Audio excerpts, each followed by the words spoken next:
रहीम, क्या हम थोड़ी देर में मिल सकते हैं?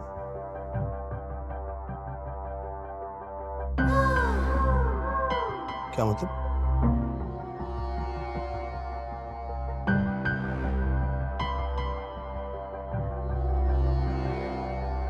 हाँ, ओके, ठीक है।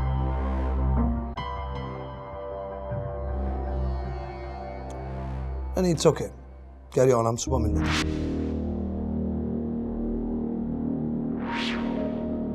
हाँ हाँ बिल्कुल, एंजॉय, गो अहेड।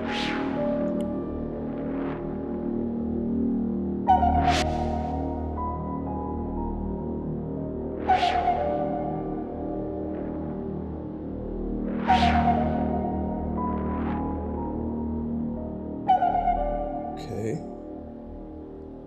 दो दरिया तिक्का हाउस।